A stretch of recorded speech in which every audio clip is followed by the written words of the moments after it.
जियो financial services आजकल market में hot topic बना हुआ है। हाल ही में कुछ ऐसी बड़ी डेवलपमेंट्स हुई हैं जिन्होंने सबका ध्यान अपनी ओर खींचा है। तो चलिए आज इसी पर बात करते हैं और समझते हैं कि ये सब क्या है और इसके मायने क्या हैं। तो सवाल ये है कि भाई जियो फाइनेंशियल को लेकर अचानक इतना बज़ क्यों है। इसका जवाब दो बहुत बड़ी खबरों में छिपा है और यही खबरें कंपनी के भविष्य की दिशा तय कर रही हैं। चलिए एक एक करके इन्हें समझते हैं। देखिए, इसके पीछे दो बहुत बड़ी वजहें हैं। पहली तो ये कि कंपनी के प्रमोटर्स ने अपनी ही कंपनी में हिस्सेदारी बढ़ाई है, जो एक मजबूत भरोसे का साइन है। और दूसरी बड़ी बात यह है कि कंपनी ने इंश्योरेंस मार्केट में उतरने के लिए एक बहुत बड़ी स्ट्रैटेजिक पार्टनरशिप की है। तो एक तरफ अंदरूनी विश्वास है और दूसरी तरफ बाहर की दुनिया में बड़ी महत्वाकांक्षा।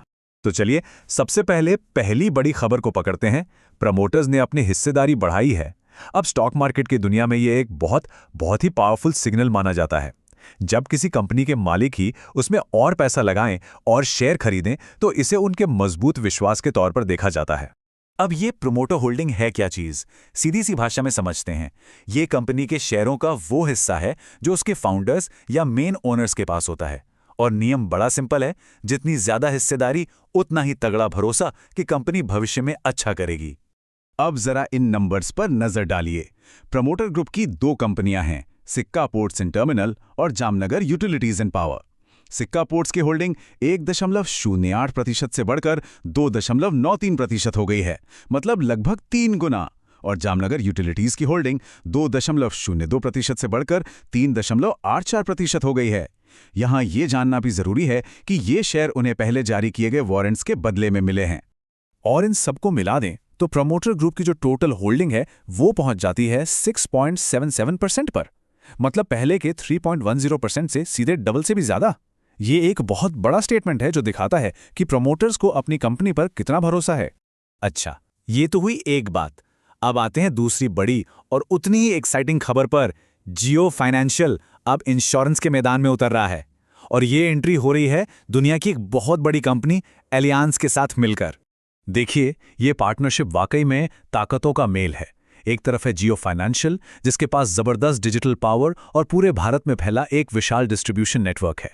और दूसरी तरफ है एलियांस ग्रुप, जिन्हें इंश्योरेंस का दशकों का ग्लोबल एक्सपीरियंस और इनोवेशन में महारत हासिल है। जाहिर है, जब ये दोनों साथ आएंगे तो इंडियन इंश्योरेंस मार्केट में एक नई ताकत बनकर उभरेंगे। और ये कोई छोटी मोटी डील नहीं है, ये है एक 50-50 का जॉइंट वेंचर।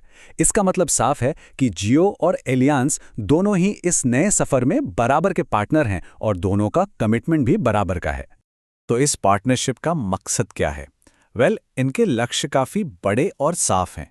पहला, जनरल और हेल्थ इंश्योरेंस प्रोडक्ट्स लाना।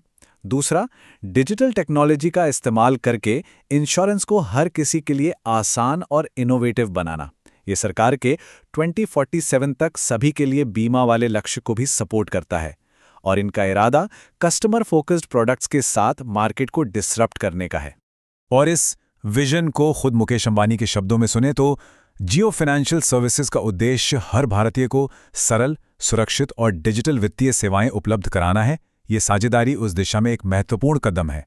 तो विजन बिल्कुल क्लियर है। तो ये सब तो बहुत अच्छा लग रहा है सुनने में, राइट? लेकिन नंबर्स क्या कहते हैं? अब इन बड़ी घोषणाओं के साथ साथ कंपनी के फाइनेंशियल रिजल्ट्स पर भी एक नज़र डालना बनता है।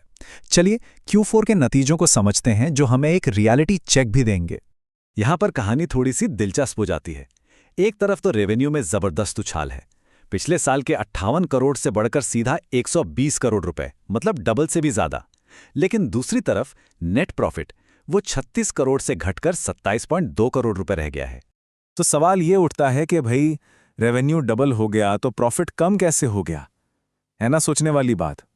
तो इसका जवाब छिपा है स्ट्रेटेजिक खर्च में। अब इस गुत्थी को सुलझाने के लिए चलिए देखते हैं कि एक्सपर्ट्स क्या कह रहे हैं। एक जानी मानी ब्रोकरेज फर्म है मोतीलाल ओसवाल। उनके एनालिसिस से हमें एक अच्छा पर्सपेक्टिव मिल सकता है। देखिए, मोतीलाल ओसवाल का कहना है कि ये जो प्रॉफिट में कमी दिख रही है ना, वो असल में एक इन्वेस्टमेंट फेज है। मतलब कंपनी नए बिजनेस बनाने में, टेक्नोलॉजी में, टीम बनाने में बहुत ज्यादा पैसा खर्च कर रही है। ये खर्चा आज जरूरी है ताकि भविष्य में बड़ा फायदा हो सके। इसीलिए उनका मानना है कि 2026 से 2028 के बीच कंपनी की कमाई और संपत्ति में जबरदस्त ग्रोथ देखने को मिलेगी। तो मतलब साफ है, आज जो पैसा लगाया जा रहा है वो कल के बड़े मुनाफे की तैयारी है। ये एक तरह से बीज बोने जैसा है, जिसका फल बाद में मिलेगा। तो अब सबसे बड़ा सवाल यही है कि प्रमोटर्स का इतना तगड़ा भरोसा और एलियांज जैसी दिग्गज कंपनी का साथ, क्या ये बड़े बड़े इन्वेस्टमेंट्स जियो को सच में फाइनेंस की दुनिया का एक टाइटन बना पाएंगे? इस पर विचार जरूर कीजिएगा।